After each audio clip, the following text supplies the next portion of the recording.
Of course, right? Batteries are always dead. Is that good? Okay, well, we're going to kick off. Usually, our Senior Vice Provost, Julie Mostov, would begin this, but her subway car broke down, so she's running behind. So I will begin for us. My name is Adam Zahn. I'm the Academic Program Manager in the Office of International Programs. And this is our first faculty forum in the new academic year, but this is an ongoing series that we do to provide faculty with information about our programs, professional development in the field of global at Drexel. So today we're doing a kind of overview of our office, a getting to know Global Drexel, and we're going to talk about various different initiatives that our office is doing. And I guess to begin, it'd be great to find out kind of who's in the room. So maybe we can take a minute to just go around. If you could say your name and what college you're representing, that would be really helpful. So Christine? Christine Mulhorn, CNHP, Nursing and Health Professions. Oh. Doesn't matter, yeah. Denise Wade, College of Nursing and Health Professionals. Marcia Hennish, Office of International Programs. Claire Coleman from the law school. Christoph Detweiler, Director with the College of Medicine, but I'm here mainly because I'm originally from Switzerland, married to a Brazilian, and fluent in 4 languages. Get his name. Yeah. Julie Drusmalski, College of Engineering. Roy Carricker, Close School of Entrepreneurship. Susan Brown with the International Co-op Office. Yakub Farnam from College of Engineering. Michelle McHugh from the Television Management Program. Idris Robinson, Dorset School of Public Health and Office of International Programs. Sandy Friedlander, College of Arts and Sciences. Carly Doyle, the School of Education. Gina Ellis, Engineering at Westlaw. I am Shannon Marquez, Associate Vice Provost in the Office of International Programs and run the Global Health Program here at Drexel. Hi, I'm Jennifer Leck. I'm from the Fellowships Office. Ashley Schreffel from the Study Abroad Office. Rob Field from the School of Law and the School of Public Health. Sandra Petrie from the Office of International Programs. I'm Donnie Asperelli. I'm Assistant Vice Provost for International Programs and Director of Study Abroad. And I'm Veronica Carey from Behavioral Health Counseling. Great, so we got a great mix of representation across campus. Wonderful. So the Office of International Programs is composed of 4 different units. So we have the main OIP Central Office. We have the Study Abroad Office, which is led again just by Donnie Asperelli. We have the Global Health and International Development Unit, which is led by Dr. Shannon Marquez. And we have International Health, Safety, and Security, which is led by Marcia Hennish. So we're going to go over all these parts today, and you're going to be hearing a lot of different information, so feel free to interject with questions actually as we go along, just because we're going to be talking about various different topics. So as you might be aware, enhancing Drexel's global impact is part of Drexel's strategic initiatives, and so it's obviously extremely important that we work with faculty to help these strategic initiatives in global continue. So I guess what we're going to do first is skip our part and go right to Study Abroad. So Donnie, if you want to come up here and... Yeah, of course, yeah. So as Adam said, I'm Donnie Asperelli. I'm in charge of the Study Abroad Office. I've been here at Drexel for quite some time. I think I'm hitting 20 years soon. It's kind of terrifying to think about it. But in that time frame, our office has changed significantly from one person to a variety of people. We have programs that run from 1 week to a full year. We have a center on Bioko Island in Equatorial Guinea in Africa where we have a full-time resident director. And we work with all of the colleges and schools, whether you're dealing with undergraduate students, graduate students, the Klein School, DUCOM, all of you fall under our purview if you're looking to move students. Okay, so our job is to work with global initiatives that develop student mobility.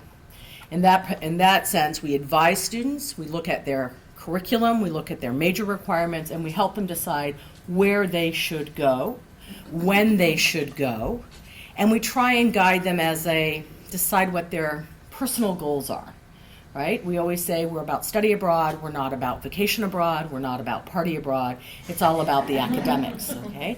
So as we develop new relationships, that's our driving force. Is it an academic match for a variety of majors, a variety of colleges?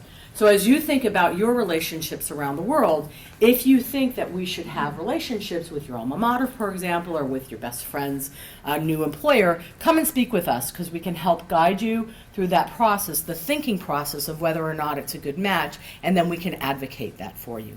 If you go to our website, drexel.edu/study abroad, you can see a list of all of the programs that we have. Okay, some of them are very narrowly focused, just for example, for fashion design or for the Klein School of Law, and some of them are broad-based exchange agreements that are open to everyone. So we have three basic models for our programs. The preferred one is called an exchange agreement, and that's when you swap students. So I'm going to take our new colleague who's from Switzerland. We don't have any partnerships there, so we should talk. I'm at Drexel since 12 years. So I'm We should expecting talk you. soon. Okay, well, we'll talk, because I need help on figuring out where to go in Switzerland. But if we were working with a school in Lausanne, for example, our goal would be to send Drexel students to Lausanne and have the Lausanne students come to Drexel. Okay, we call that a body swap, not to be mean to students or disrespectful, but no money changes hands. We do that for the Klein School of Law, we do that for COAS, we do it with everyone. Our goal is to have a university-wide agreement with a school in Switzerland and move students back and forth. Our second model is something called an intensive course abroad. And this is very, very popular. We run about 30 of these every year. An intensive course abroad takes place during the term breaks. We have 4 of them. It's when a faculty member leads a small group of students and they focus intensively on one topic where there is value added by going overseas. The range is vast. Okay? We can look at policing during the Nazi era. We can look at art history in Rome. We can decide that we're going to look at water issues in Venice. All of those are driven by faculty interests, faculty connections, and the hope of working with our partners overseas. It's called an intensive course abroad, and when you go to our website, you'll see that there's a special tab for that. As you can always imagine, any time that we think about a program, we look for it to be sustainable and viable. Is it cost effective from a student perspective? Is it effective in terms of your time? Is it adding value to the institution? Is it helping your research? Is it helping our global scope? Are we working with a partner? Okay, those are the kinds of things that we always think about. As you work on trying to develop a new program, especially an intensive course abroad, there's a budgeting aspect to it. We will help you. We know that you're not accountants. We know that most of you are not thinking about how Drexel finances work. We know how that works, and we will help you. We will be counting on you, though, to be the master of the budget. Okay? If you decide that you have $100 a day to spend on things, we are counting on you not spending $102 a day. Because if you go over, somebody has to pick it up, and that would be your department. We help with the student application process. That is all online. Okay? You can have access to your program, and you can see who's applying, and we'll work with you. It's a very intuitive program, but all students apply through our office. It allows us to be sure that they have signed all the appropriate waiver and release forms. It allows us to know that we know that Susie's allergic to gluten, and Joey's allergic to peanuts, and so can't have, something else. We need to know all of that stuff in an easy way, and we can then pass that information on to you. We also help with all pre-departure preparations. As you can imagine, you may be very, very familiar with a country, or you may be very familiar with a location, but the students might not be. I'm always a little stunned when our students, and they are so young now, they don't even realize that there were 2 Germanys at one point. We have to help guide them, okay? And it seems crazy, but they are very young. So, I had a student who didn't know that the Czech Republic was part of a different nation at one point. It's not their fault. Their history books maybe didn't get them to that. This is for them, new information. But we have to place where they're going, and we have to set the tone so that they understand that they're going on an academic program and that there are academic goals for what they're doing. They're still going to have an amazingly wonderful time. They're still going to have an opportunity to learn so much about themselves, but we have to make sure that they learn something about where they're going before they go. I would also say the pre-departure preparations involve a lot of information about health and safety. We partner with Marcia so that we're sure that our students understand health and safety protocols, and quite frankly, so that you, if you're leading an ICA, you understand health and safety protocols. We've worked very hard to make sure that the university is all on the same page, and we try very hard to make sure that when you are overseas and leading a group of students, you are supported, and that if they are going on their own on an exchange program, they too are supported. Okay? So I spoke a little bit about the intensive courses abroad. This helps you understand a little more. Haji Schreffler, who just walked in, she'll raise her hand over there. She's our goddess for intensive courses abroad. She is the person who will work with all of you as you start developing the course. She really has moved this from 2 or 3 a year to now we're doing 30 a year. The key really, once again, it's academic, it's very intense, and it's very, very rewarding for both the students and the faculty members. What we have seen for faculty members is it reinvigorates them, and it makes them remember why they're teaching, because they get to see some really fabulous students. And for the students, you become their mentor. And that is really important here at Drexel, as you know, as we try and retain our students and try and push them to thinking about graduate school and postgraduate work, they really need a faculty member to tap them and say, hey, I get it, you're really good. You need to do this. And that's what these ICAs can do. Just a few models that we use. Our favorite one is a standalone, as I said, one course intensively taught during the break periods. You can also do a follow-on capstone course. This one has some pros and cons, but it's when you do most of your content during a term and then they go abroad afterwards.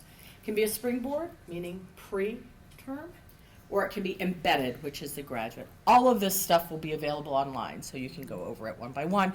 And when you come in to speak with us about your ideas, we will go over this with you again and help figure out which is the best model for your goals and for your, where you're going and time frame. That's your question. Just a question, are there any programs in this area where you take a cohort of students to do research in country?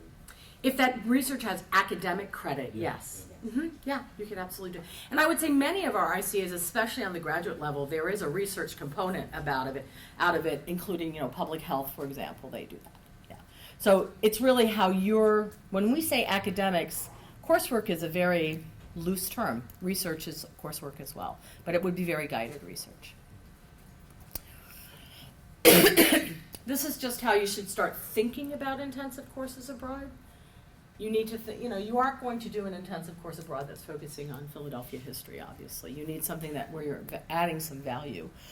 Think about where a classroom would be. What would be a good city for that?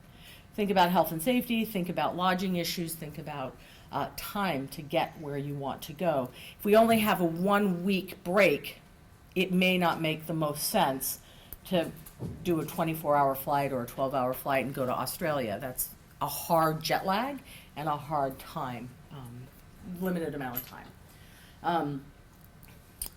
Just let you guys take a look at that.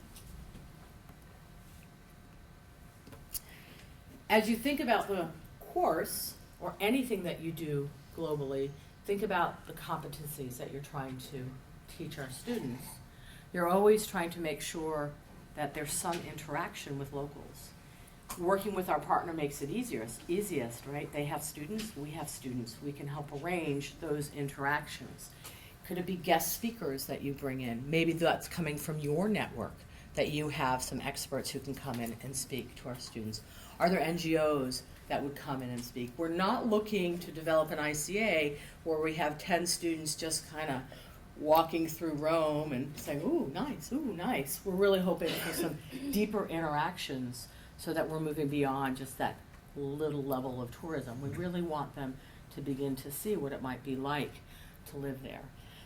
We're always looking for an opportunity for them to understand that how the U.S. approaches a topic is just one way to approach a topic. I see our colleagues from the Klein School of Law here. Law is very different all over the world. In many parts of the world, it's an undergraduate endeavor, not a graduate endeavor.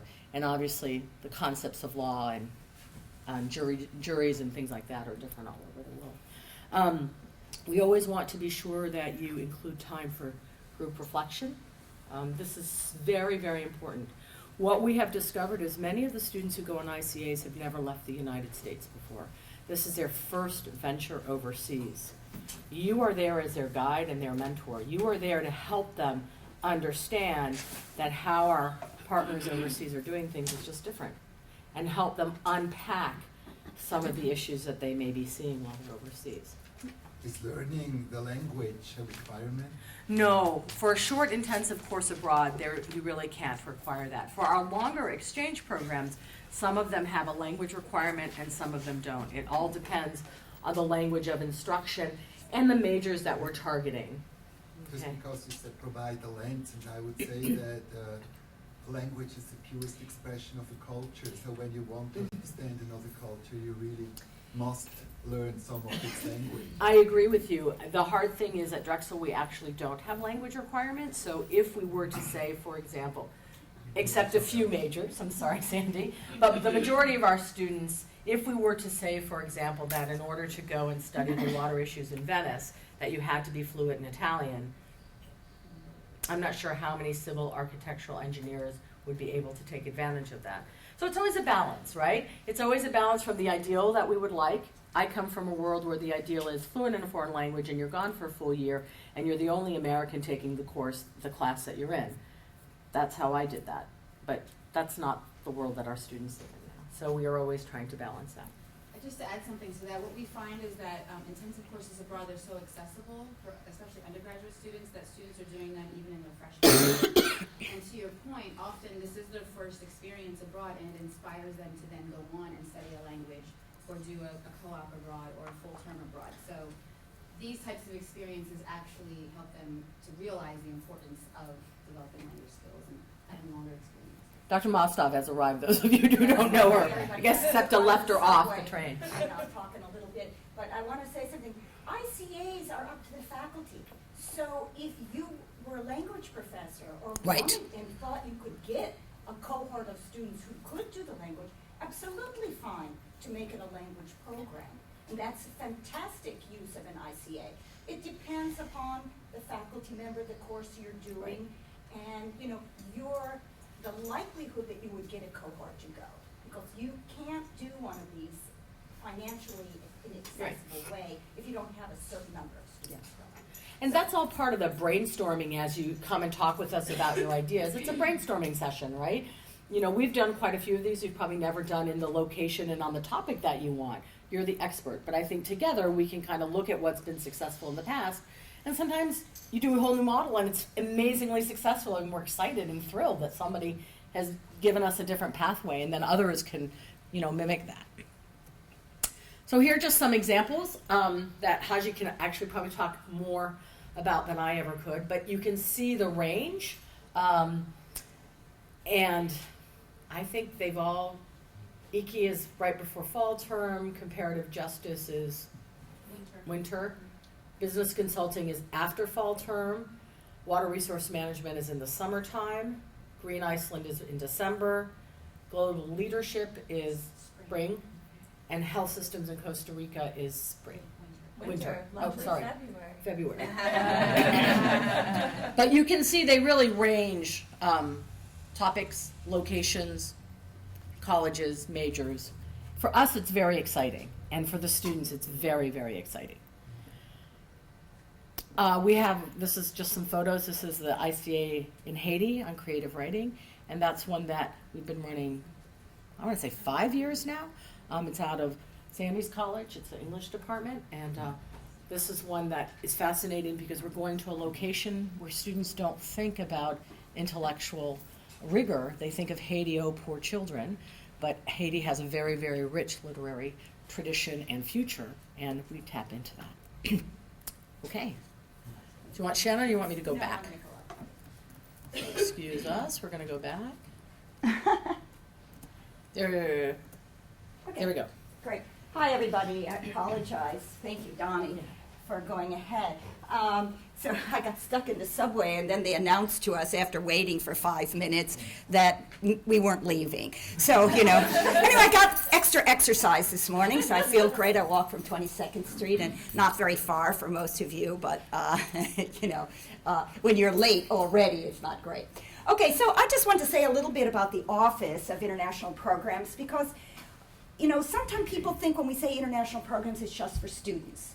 And as you've seen, that our programs are not just for students. Office of International Programs really is there to support the research activities of our faculty, our graduate students, our undergraduate students, And then to help faculty think about the ways in which they can connect their research, their international collaborations with their teaching. So it's really a whole span of things that we can do. And we do this primarily through our partnerships, which we develop not based upon the model of outposts. So, you know, where NYU or Yale or some university goes and creates a campus somewhere. We're not doing that. First of all, we don't think that we need to bring, you know, our model to others. What we like to do is really to share and to collaborate and to learn from one another, to match our synergies in research and education with partners abroad. So we build the partnerships in various different ways, sometimes because our alumni are at top universities in strategic countries, sometimes because our faculty are doing research somewhere, so let's say in nanotechnology, and then we build upon those research synergies. We support them, and then we help them build them into larger programs. So others, because we've done something successful with students in a place, and then we build upon those student exchange relationships and make that into a research partnership. So we sort of focused on particular countries. President Fry selected some countries, but mostly because we felt we had research synergies there and because they were important places in the world for the kind of work that we do. So China, obvious, and we have some really deep relationships there. Korea is newer, but those are based upon some really strong faculty and alumni relationships and very popular among students. Israel, we have some strong collaborations. Yesterday we had the provost from Ben Gurion University, and we had around 23, 24 faculty members at this event who all already have ongoing relationship with Ben Gurion. That's really significant when you think about it. He said he thought we were the most involved university event he's visited in Europe or the United States, and I think that's really very telling for the way in which Drexel is taking advantage of potential synergies in research and education. India, that's growing. We've got some great collaborations coming out of our faculty, alumni, and research collaborations. Brazil, very strong and growing. Chile, the president of Chile has been here. He's coming again at the end of October. And Turkey. And our relationship with Turkey are with very strong universities. Our students love them because they're English-speaking universities, and there's some great faculty research collaboration. Unfortunately, right now, students may not feel comfortable going to Turkey, but I'm really confident that those relationships are going to be up and running, and we are not breaking any of our relationships, certainly with our partners over there. And then in the last couple of years, largely because of the Dornsife donations to the university and our Dornsife Global Engagement Scholar Program, which Shannon will be talking about a little bit later, we've really increased our participation in Africa, which is really great opportunities for our students and potentially for faculty. We also have some faculty engagement in Africa through Katie Gondor in biology, and the medical school in Uganda with Makerere University. So, you know, we're really developing those opportunities, which is, I think, exciting for our students as well. Okay, so really what I wanted to say, I guess I'm supposed to be moving this along, okay, is that we try to support you and your partnerships. We do that by providing some seed funding, by providing letters when you're writing grants. So most grant agencies want to hear that the Office of International Programs or, you know, the University, the Provost's office is in support of whatever research you're doing abroad, that it's part of our strategic plan, and that we will help with logistical issues of mobility that are part of many grants. And so we're happy to do that. We're happy to support in logistic ways and letters and so forth, your guests, your visitors to Drexel. And if what you're doing includes a need for a new MOU or part of one of our agreements, we're happy to support that if we think that it's, you know, fits into the Drexel strategic plans. So we also provide funding for our through our international travel awards. Many of you have received them. extremely important for faculty to be visible abroad. And we know that sometimes one of the hardest things to get funding for is to participate in a major conference abroad. So we do have funding up to $1,000. I know it's not great, but it does sort of force your college or your department to do some cost sharing, which makes your application more competitive and does help with those tickets, which, as we all know, are expensive. So you have to be accepted to give a paper, but if the deadline is such that you haven't heard yet, you can apply in the 3 different cycles that we have, and receive conditional acceptance, that is conditional upon your being accepted to present a paper. So that's basically everything that we do for research, and we really are there to support the research that you want to do globally. We work very closely with the Office of Research. If you're, we'll let you know when you talk to us if you need to make a visit to export control, office in our research office to talk about what are some of the, sort of protections that one has to have on your computers for your research, your IP. That's important. We have some model agreements that we've worked out with our legal counsel and with research to help you make sure that your IP is protected when you're doing research abroad. So all of those things come under the office. We're happy to support it. Even if you're not sure, who else might be doing research. Let's say you're doing a big project and, it's some area of engineering, but it requires that you have somebody who does something in the social sciences as part of that research project. You may not know somebody who works in that country or, a related area. You can go to our grant database, which is really a great way, especially if faculty keep it updated, to find out who's doing something. Who could provide you language assistance in that country? Who could provide you with some background information for the political conditions or some of the areas that might be important to make your grant more competitive? Chuck Haas in civil and architectural and environmental engineering is always yelling at me, that we don't have enough social scientists to support his grant. But partly it's because we don't know where to find them. Sometimes people don't know that we have a School of Public Health which has incredible resources, or a program in science, technology, and society. And likewise, for those of you who are working in humanities and social sciences, you may need somebody in natural sciences, if you're doing something on climate or in engineering, and we can put you together with those people. So that's another way that we can be helpful. So the Office of International Programs, in addition to research collaboration and promoting our partnerships and helping to develop those partnerships for all of you, also promotes various aspects of global learning. And I don't know, Adam, where are you going to talk about at the end? Okay, so Adam will talk to you later about global classrooms. And global classrooms are a fantastic way to develop your research collaborations with your partners, bringing your students in. We've had very successful global classrooms. Adam will talk about that. But that's also tightly connected to the ICAs, because ICAs are also ways you're working with somebody in research. You want to go over there. You want to bring some of your students. You want to think about some of those ideas and potentially see how you can get your students involved in your research. ICAs are a great way of doing that. And I would argue that the best ICAs are when you can do them with a partner university, because it's going to help your price point in terms of where your housing is and where you go. So, I encourage, you don't have to do it, but I encourage ICAs with our partner universities. It's a great way to go and really builds that relationship. And they're excited about it. And then think about reciprocity. That is to say, encouraging them to come over here and use whatever break. And often their breaks, because our schedule calendar is so weird, often their breaks work very well with our academic calendar because we are in session when they're on break. And so it's a chance to mix those students, give our students that experience, those students who may not be able to go abroad.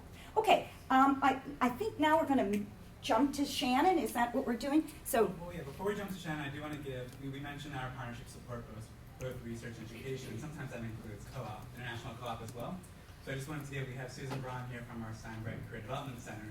And while not part of OIP, we consider them really close partners. So I want to give Susan a couple minutes to talk about International Co-op Fest. Thank you. Actually, I can just say a few words from here.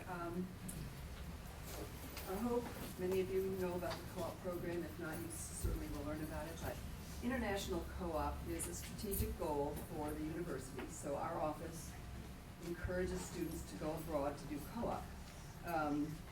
And one of our models is our exchanges, where I think Donnie mentioned before, students can go to a university, for example, in Korea, and work, do research at the university, and their students can come here and do research with our faculty. So that would be an ideal way, I guess, that you could participate if you'd like. If you would like someone from abroad to come here for 6 months roughly, 4 to 6, we're fairly flexible, we can talk about that, and possibly there could be an exchange co-op program as a result, where again our students can go abroad as part of that. And we work with all majors. However, the law school, I believe, does not have co-op, and there might be 1 or 2 other majors. Yeah, we do. Yeah, all right. I think it's not part of our program, undergraduate. We have somebody at the law school. Yeah, I'm speaking also from the undergraduate co-op program. And then, so currently we have, I mentioned Korea, South Korea with Hanyang University. We have worked with 7 universities in Germany, primarily STEM majors. Sweden, we have a program at the University West there. Mostly, lately it's been computer majors, and then we're going to start a business exchange in Berlin, we have a business school there, just to give you an idea. So I'd be happy to talk to any of you if you're interested. I will leave some cards up front with our website on the back. Yeah. Please go. Yeah. And our, so you can go view the website, but also if you have any questions, our email address is right on the front page of the website. Okay. So I'll leave these, yeah, sure. I'll leave these up front. That's it. Yeah. Should I just pass them around? Yeah. Okay. Sorry. Okay. Wasn't sure how you want to start this one, maybe? So thank you. I'll move on then. And I'm Shannon Marquez, Associate Vice Provost for Global Health and International Development. And what I'm going to talk to you today about really piggybacks on what was said earlier. And our office really then focuses a lot on addressing some of the challenges we face in designing these educational experiences and research opportunities related to global health and international development. We support and expand sort of creative and collaborative educational and research efforts, and providing opportunities for students at all levels. So all of the other colleagues that have spoken today, and also Marcia, we work directly with each one of these units, including the co-op office, and I'll speak a little bit more about that. We work to harness the unique breadth of excellence within global health and development practice, realizing that there's so many opportunities that evolve because of globalization. And this means partnering not only with universities, but faculty research, but NGOs, governments, ministries of health, communities around the world. We also support education and research opportunities to come together to address these global challenges, really as part of our strategic plan, and to think about how we might even move the dial a bit toward addressing these issues beyond medicine and public health. Many of you are representing fields that are also part of development, like law, environmental science, public policy, civic engagement, and business.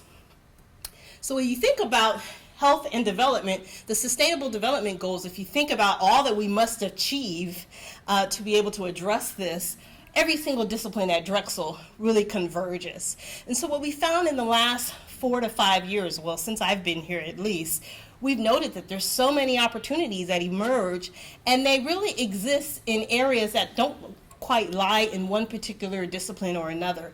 And then there's some unique challenges to implementing these opportunities, whether it's for students as well as for research. In terms of education then, more than ever in the health professions, and I saw many people in the health professions in this room, you know there's this shift toward mutual dependence at a global level, and we are educating global health professionals, whether we coin it or not, whether we focus on that or not, that all of these health issues transcend geographic boundaries. It's global by design, but it's community-based, and we have an overarching commitment to serving the underserved. So we're playing a little bit of catch up in the health professions. My faculty appointment, by the way, is in public health. I'm trained in engineering as well. So I'm really speaking from experience as well, that in terms of internationalization of the curricula, we realize that what's happened to our fields is that students have been driving this. They put on their backpack and want to go working these experiences, and we're challenged with keeping up and designing high impact ethical experiences that really fit what we're trying to do in training the next generation of global health professionals. So the key challenges we help to mitigate is sort of getting in front of that problem. We hope to foster more collaboration and interprofessional opportunities.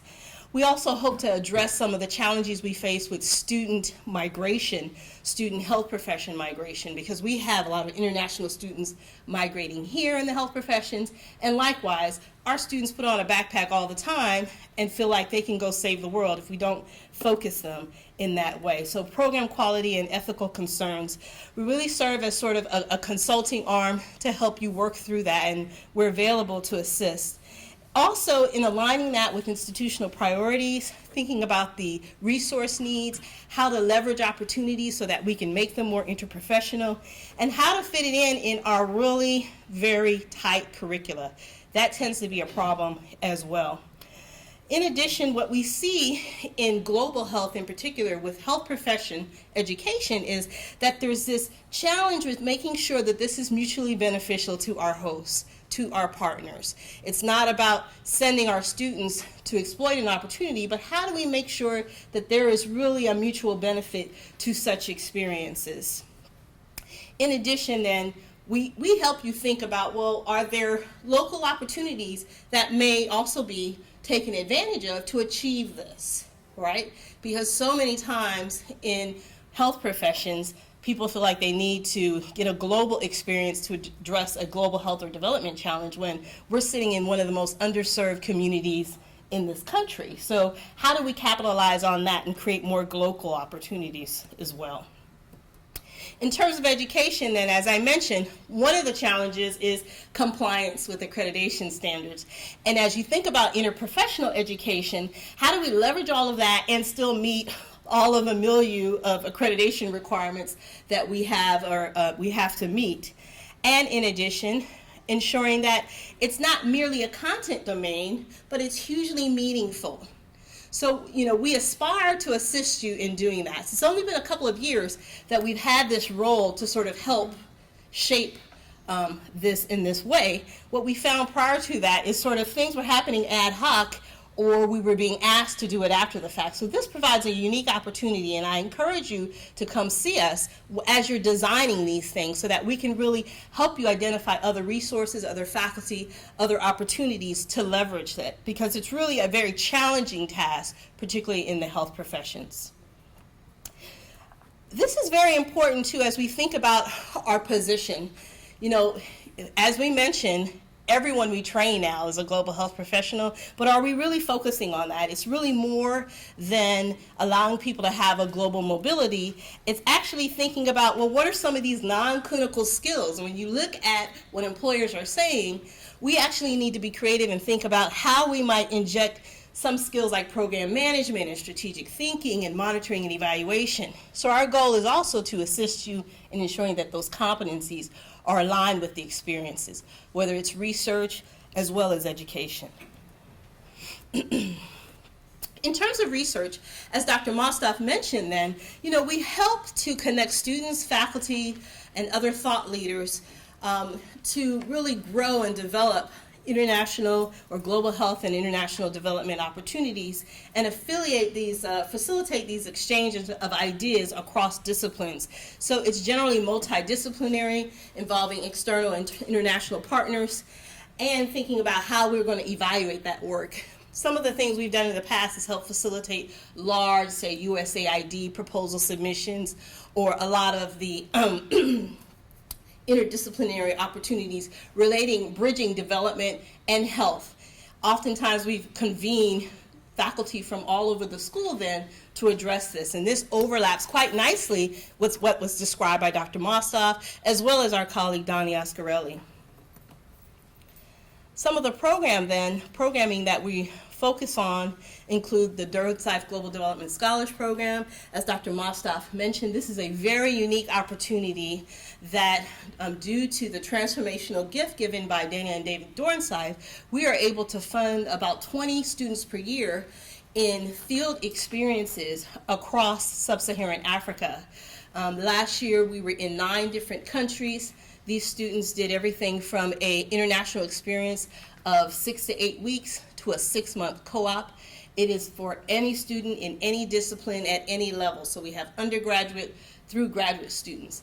The exciting thing about this is through this generous gift, we are also able to fund research. So we have students who do their first experience, have a wonderful interaction, and through discussion with the NGO partner and their department are able to design a thesis or dissertation proposal, submit again, and then return to do their field research. We've just had 19 students return this past academic year, and as I mentioned, they were working in 9 different countries in sub-Saharan Africa. Our major partner on this then is World Vision, which is an international development NGO, which is based in 99 different countries around the world and 24 different countries in sub-Saharan Africa. So working closely with our colleague, Marcia Hennis, what we do is look at that list of countries as they make a request and decide if the risk management and safety issues are addressed enough to where it's safe to send students. We also work very closely with the co-op office, again, to ensure that the co-op experience is appropriate for the level of the student as well. The applications for this program are opening up on October 1st. Idris Robinson is here to talk more about that. If you have questions after this presentation, he'll be around.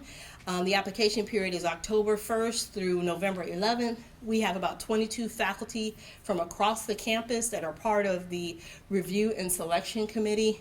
Once applications are submitted, we actually have a pretty extensive interview process. And when students are selected, they have about a 3-month pre-departure training period, because we really encourage students with limited experience or students who have a lot of experience to apply for this program. It's a unique opportunity, and so if you have limited experience, we actually provide quite a bit of pre-departure training related to health and development. The only other programs that I wanted to mention today include, these are the scholars. They're very diverse as well, and these are the various places over the past year and a half that students have worked for 3 to 6 months. We focus a lot then on connecting this to another program we're working on with World Vision, which is a capacity building program. And so these NGO staff are mentoring these very same students. Right now we have about 75 NGO staff registered in a global health certificate program. And so this is one of those mutually beneficial arrangements where they are now Drexel students as well, mentoring Drexel students in the field. That also supports the certificate in global health. And a couple of other new programs include a new interdisciplinary interprofessional MS degree in global health, helping to identify thesis research sites, again, working closely with our colleagues. I want to encourage you to participate in the Global Health Opportunities Day, which will be coming up February 9th. You should be receiving more information about that. An interprofessional global health council, which is really between nursing and health professions, DUCOM, and the School of Public Health. We invite others with related interests to participate. We're going to be resuming this beginning this term, and so there'll be meeting announcements regarding that. And then finally, we support some student affairs and student organizations, including the Drexel University Global Health Forum, which does a lot of programming, not only on campus, but in service learning. And so our office helps them to design and evaluate those activities. So that's all I wanted to mention today. I know it's a lot. Feel free to continue the conversation. We do a lot on Instagram and Twitter as well, and so here's all the information for that. Thank you.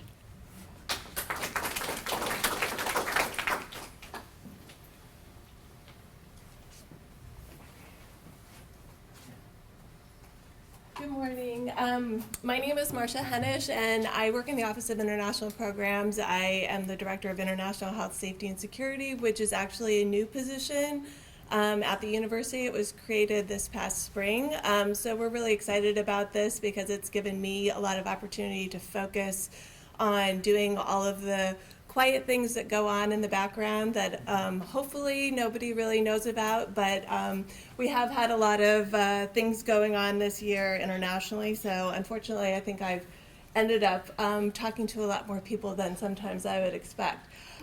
So just want to run through a few things, a little bit of information for you about how we are working at the university.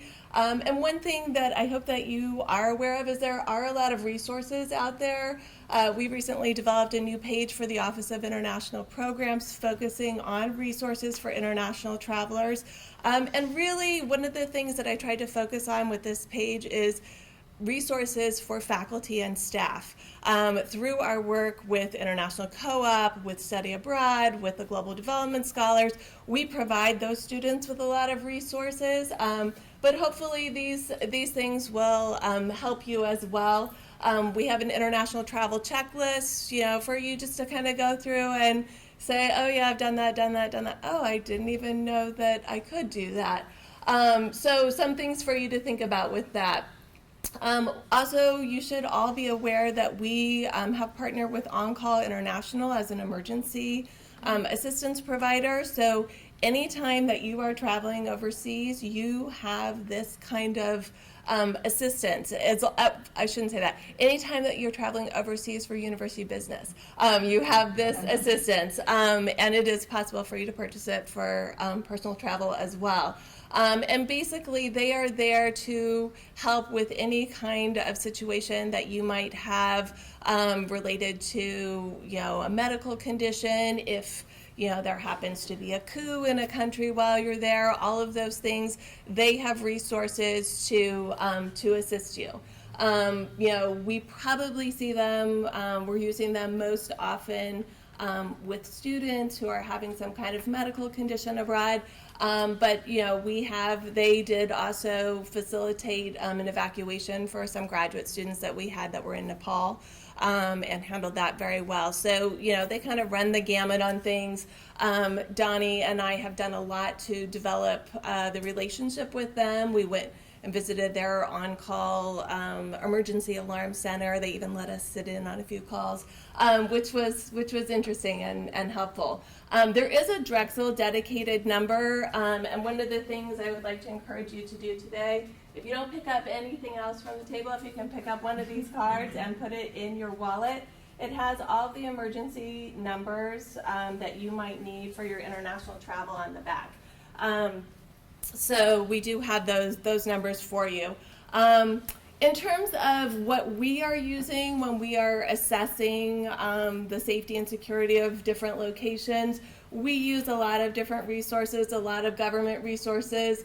I'm very involved in the Overseas Security Advisory Council with their academia group. They have a group that regularly discusses what's going on in the world. It's kind of funny the way your phone lights up when there's some kind of a situation that's going on. Immediately the day that the coup or the attempted coup was happening in Turkey, I think I got like 35 emails like this. It's everyone, who has students there? What are you doing? All of these kinds of things. So it's nice to have those resources. We also use their regional risk analysts. If we're going into a situation, we had an Engineers Without Borders group that was going to El Salvador. I spent some time talking with their risk analyst who really knows a lot about what's going on in that particular area. And, he could give me some information that might not be available for public viewing and whatnot. So all of these things we're using. There is a network within higher education of full-time international health, safety, and security professionals. I feel very fortunate that we have this position. We're one of only probably like 65 universities in the country that have a dedicated person to do this. I think Harvard has like 5 dedicated people to do this, but we try not to compare ourselves to Harvard, right? Because they have the very deep pockets. But this is a growing area in international education, and I think what we've seen is it's been a really important one in terms of pulling things together across the university. The other thing, just to mention to you, a lot of the work that I'm doing is with student groups. But we also are very interested in the faculty travel and a lot of the reviewing that we do. I don't want to say that we will never tell you that you can't go somewhere, but that's not really our role. Our role is to be sure that you have the resources that you need as a faculty member if you're going there for research, so that if there were some kind of incident, we could get you out. So a few things I would like to encourage you to do. Please, please, please register your travel.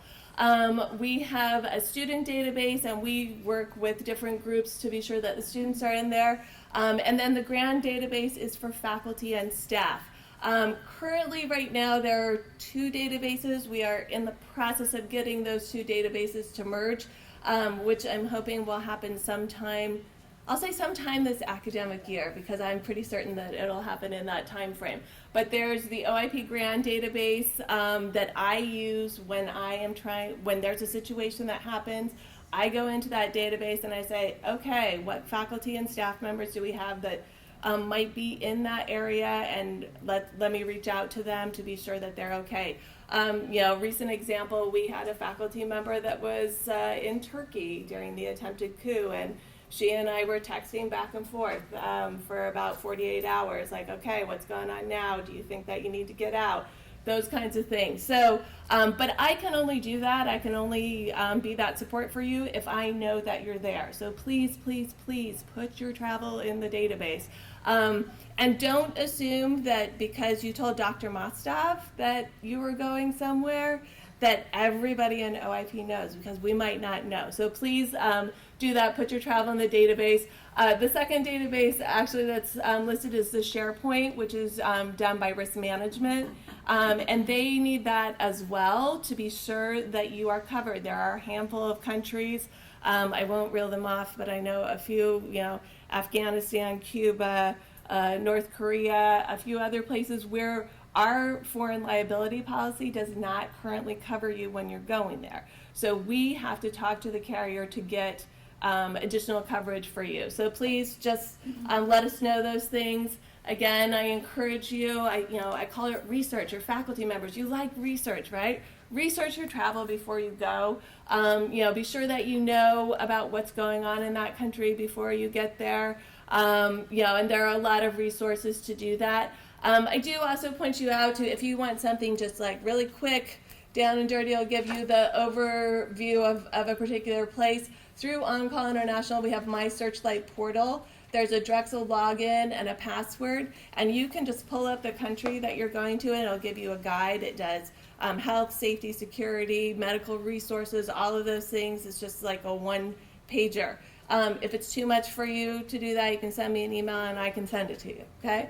And then just another thing to be sure that you're aware of, if students are doing any kind of travel related to their studies here at Drexel, they must register their travel with our office. So I work with Sabrina DeVos to do international experiences, which are a lot of the non-credit bearing opportunities. If you're sending a doctoral student to go do research somewhere, we want to know about that so that we're sure that they have the resources that they need, and if something were to happen, we can assist them.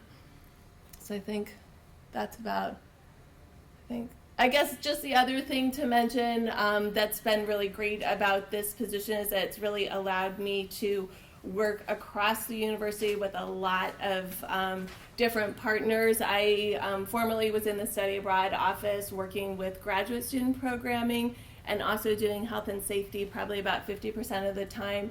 But we are really partnering with everyone. That's part of what my role is to be sure that we have kind of consistent support across the university. So I spend a lot of my time right now doing a lot of trainings and preparation and putting some processes in place, things that we had in place before but maybe perhaps were not formalized. So we're working on doing that. And I am also the first kind of point of contact if there is some kind of emergency, that I will activate our emergency response teams according to the nature of the situation. We do also have a Drexel International emergency line that goes to this phone, which basically never leaves my side. And that number is 267-571-5911. That's a 24/7 number. If for some reason I'm not able to, if I'm going to be on a plane or not available, I have the capability of passing that number on to somebody else who's been trained to take calls. So those numbers are on the little yellow cards up there. So if that's the only thing you take away, you could just take it, just put it in your wallet, forget about it, and you may find, if you're in an emergency situation, like, oh yeah, that Marshall woman said something about a yellow card. Oh, here it is. So I've also actually, with those yellow cards, been able to return wallets that were lost. So because my number's on there, and I've had people call me and say, I don't think this is your wallet, but I don't know how to reach this person, but your number was in here. So you can use it for that purpose too. I'm going to turn it over to Adam, who's going to talk with you about global classrooms. Sure. Just a couple more slides, and then we'll get to all of your questions. Dr. Mosel mentioned our Global Classroom program earlier. This is a really unique program that we have here at Drexel that was started in 2013. And what it is, it's a virtual exchange between one of your existing courses and one of our partner schools courses. So your students will collaborate with students at an international partner university through different collaborative projects, group assignments, all through technology. So it's sort of a virtual exchange to get students interested in taking the next step and going abroad, to assist with your faculty research and connect with some of our faculty partners, and to help students develop their global competence. Usually, because we're on a quarter system and most schools aren't, these are typically 3 to 5 week projects that the students work on, matching a learning objective from our course, from your course here to our partner institution's course, whoever you're working with abroad. And I help you make those connections. So you can see a little graphic that kind of explains that in a fun way. We support the partnership building of this program, the technology. We work with our instructional technology group to make sure technology is seamless, as well as assessment on these courses. So this has been a very popular option. We've had over 50 of them since 2013, and the enthusiasm seems to be growing among faculty. We've seen them all through different disciplines. Actually, Dr. Gina Ellis in the back is going to be doing her first global classroom shortly, so she'll eventually be a resource for you. I usually do about 3 to 4 workshops for faculty on this program alone throughout the year. So if you're interested in something like this, you can definitely let me know. Our Global Engagement Scholar Program is a program for students, and what it is, it's a way to recognize student achievement in a variety of global initiatives, such as global coursework, study your international co-op abroad, on-campus global programming, other initiatives, foreign language study, foreign or international coursework, global themed coursework. And it's a way for students to package all of that together. And they do a portfolio that's guided by a faculty or staff mentor, which is where your role might come in.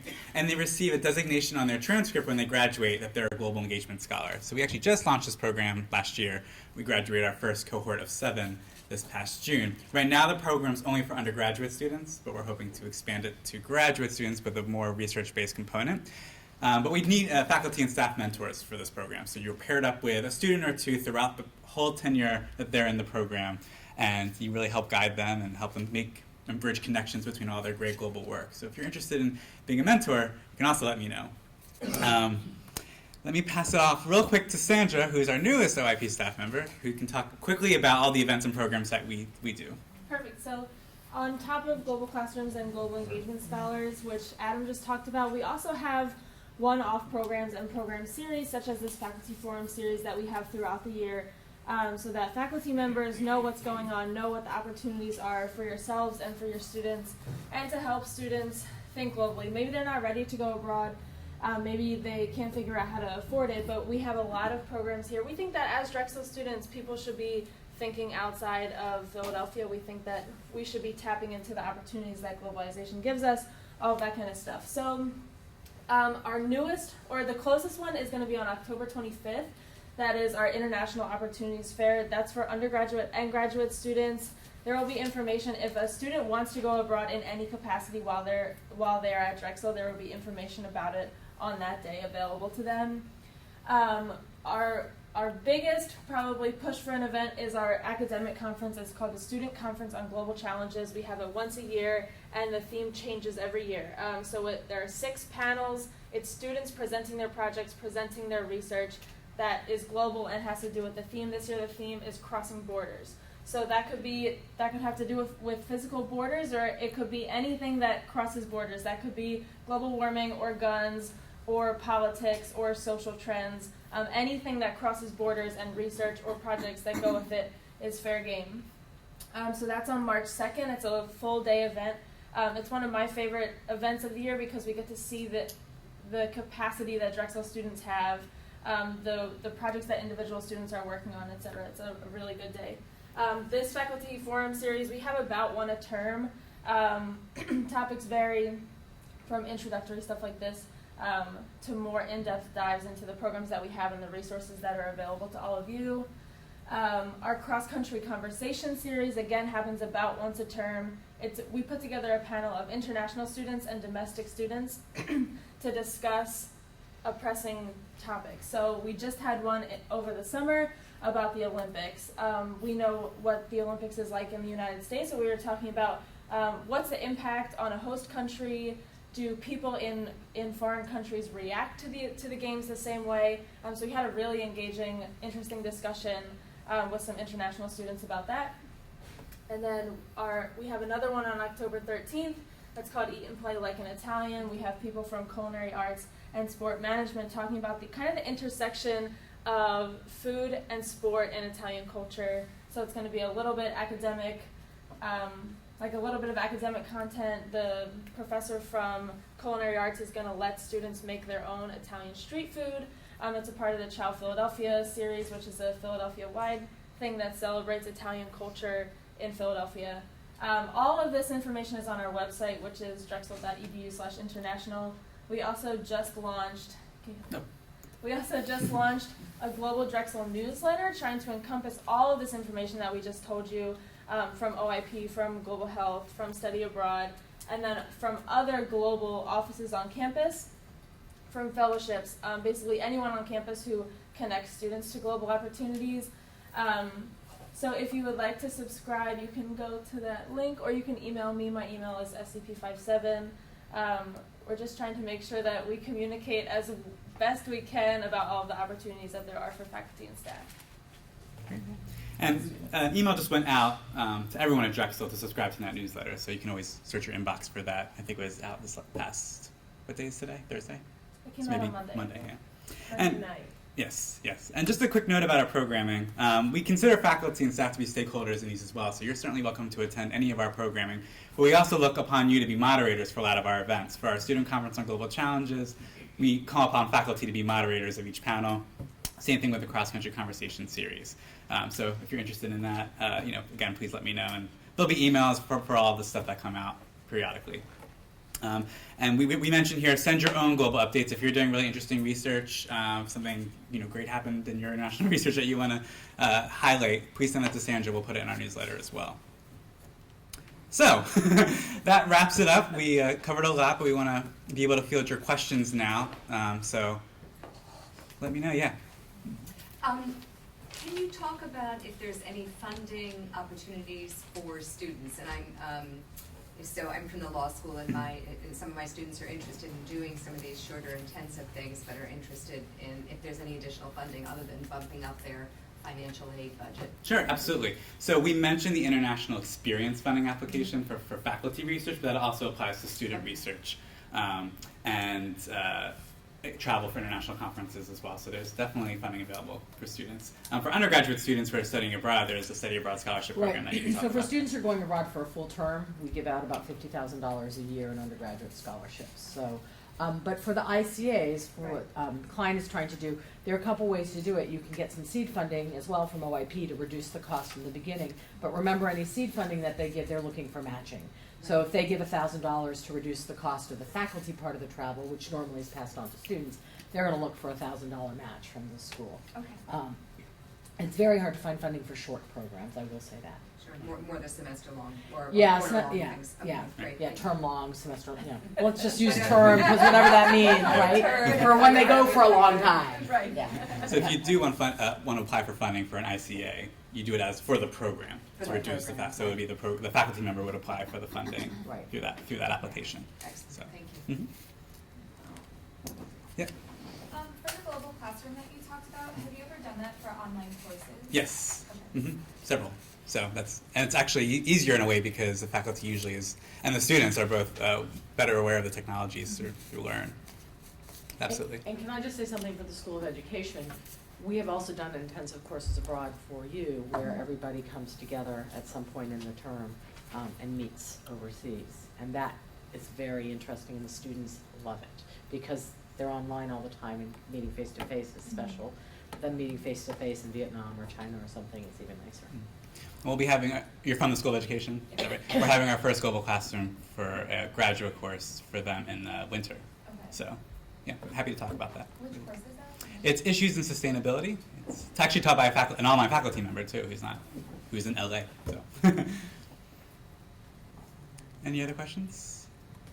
Mm-hmm. Donna, you had mentioned 3 models in the Yeah. programs, and I grabbed the exchange and I grabbed the ICA. What was the third The other one is using a provider, so it's not really our preferred model. It might have been the way that you remember studying abroad when you went on CIEE or one of these big providers where all American students go together at the same time.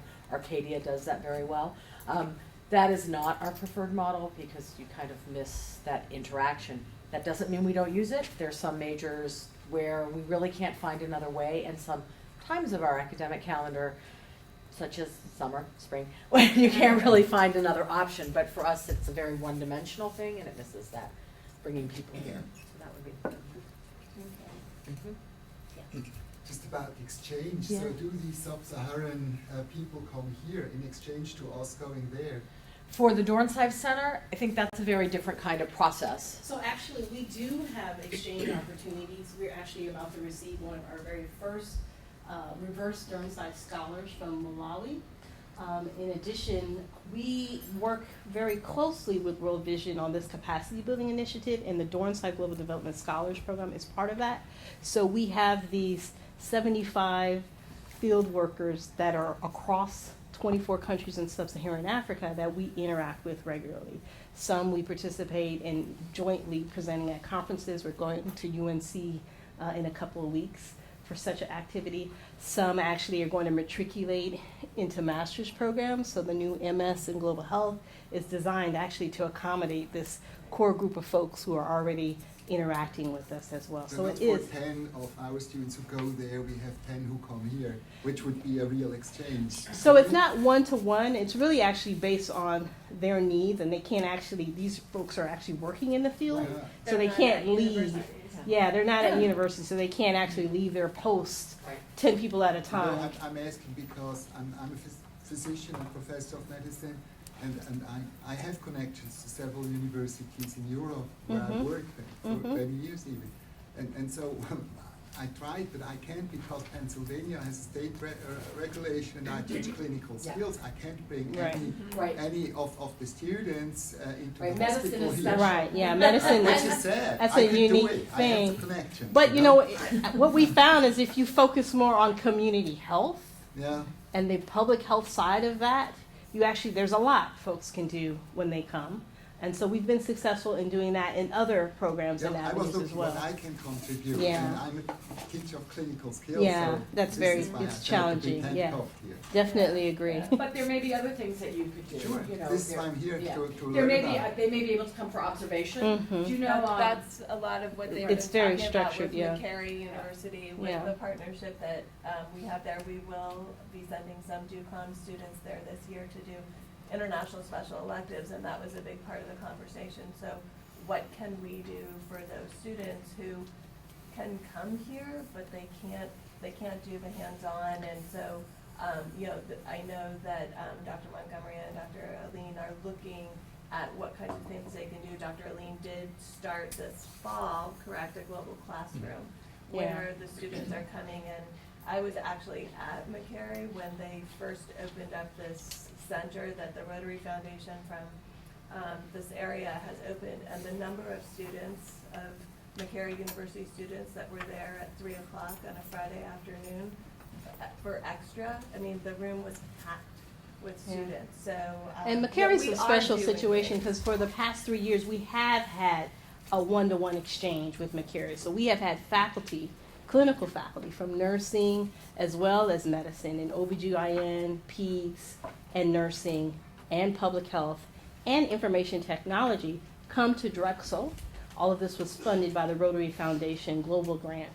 And we've been able to do 2 different cohorts, but it was very challenging on the clinical side. So they were able to do observations, but it's definitely not the high-touch interaction that they're looking for. But because there's also interest in education, they received a lot of support in designing medical education initiatives, and that's why this joint conference, this webinar and grand round series was supported, because it's supporting the capacity building of medical education at Makere in Uganda. And the College of Nursing and Health Professions has done something similar with a nursing school in Cameroon to help them develop their next steps and help them go from being a college to a university. So there are other ways for us to support, but you're right, sometimes I just wish rules we had an outside of our exchange, because I think that would be the best way for both sides, of course. I mean, who does the It's very, I mean, but as you said, if the state has rules that we feel like we send our kids out there so to get experience. And we don't give really return that they get their experience. There I feel not too good about it. So I really find that there should be an exchange. Well, I think the challenge for us when we have restrictions based by law is to find other ways, as Shannon said, other ways to serve and build capacity. We oftentimes can't do what's easiest, but that's okay. Sometimes doing the other thing is just as rewarding, if not more rewarding and more innovative. And what we found in Uganda is the same problem. Like our faculty from here that wanted to go there and work, they had to get licensing there, which was a bit of a process. And so some countries it's actually equally as complicated. Every country is protective of their rules in some way. You just have to wait till you find out what they are. There was a question? Yeah, I have a particular interest in Cuba, and last year I thought in the academic year I saw somebody was doing something with Cuba, but then I didn't see it in any of the lists of programs. Is there something ongoing? And if so, did you face a lot of difficulties trying to interact with Cuba? Yeah. So we, in addition to, there was a ICA, I think, with Westfall in film and video, where a faculty member traveled with students to Havana, and Haji can tell you more about that project. In addition, then, subsequently, we have signed a memorandum of understanding with the University of Cienfuegos, which is about 4 hours outside of Havana. And that's university-wide collaboration. One of the first initiatives we did under that MOU was launch an ICA that really focused on community health and environment. We picked the theme, and the acronym is actually CHE, and we picked this theme because our partner was really excited to bridge to those areas. Those were strengths at their institution, community engagement. Of course, folks in health professions know that healthcare in Cuba is really rather novel. And then the environmental issues in that particular region of Cuba. So under that MOU, we expect to have a wide variety of activities. We've been talking with law and business and engineering and the Academy of Natural Sciences and Westfall. And so we do expect that to pick up. The great thing about that is once the regulations change, Havana has been super saturated and very difficult to get things off the ground. And we just happen to be in another part of Cuba where they're very eager. We've also received international visitors already from Cienfuegos. So their University International Affairs Office, our colleagues there, have come here and they're coming back again. And the NASA Global Engagement or Cuba Engagement Initiative has really been supporting our collaboration. So I expect there'll be a lot more news about this. I think as the regulations change, the hoops that you have to jump through are going to disappear. Other than the standard collaboration that we have, the only other hoop is that you have to work with risk management a bit more and give them information, but that's due to... I was there a couple of years ago and I saw things that piqued my interest for research, and that's Remind me where are you? I'm in the post-school entrepreneur. Oh yeah, absolutely. Yeah, there definitely would be opportunities, and I think LeBeau is hoping to do a residency there. We actually spoke with Viva Svedon a few months ago about this. And have a meeting with them in a couple of weeks to talk about that. But we are kind of putting our eggs in the basket in Cienfuegos simply because now that things have shifted, it's been really difficult to get in elsewhere. And so it just so happens we have this really wonderful partnership at a major university that's really eager to partner with us. We're the first institution that has had an MOU in that region in over 30 years. So I should say, if you have any interest in developing any research initiative or ICA or any program like that, definitely contact us sooner than later. Yes. And I would say if you contact one of us, because you can't remember who you're supposed to contact, don't You'll worry. get one of us, yeah. We talk to each other. and we'll move you to the right person. And sometimes ideas are very complex and they I know require more than somebody one in person. your office. Yeah. That's good. It's always good if you do. Yeah. Any other questions? Any questions for me? I'm sorry, I had to go to another meeting, I haven't cloned myself yet. Well, if not, thank you for coming. Again, we do this faculty forum series quarterly. Oh, thank you. We do have tons of resources up here, so definitely take some on your way out, including the yellow international health card.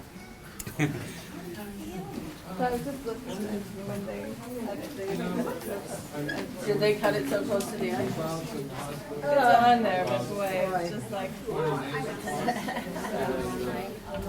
That's that batch. The other batch will be perfect. Yeah, well, yeah, exactly.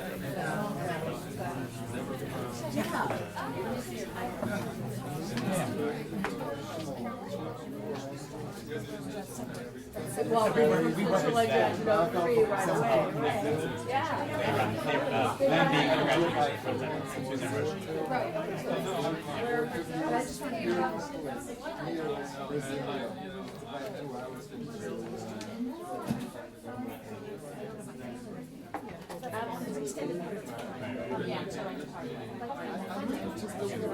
Thank you very much. Yeah, so we just,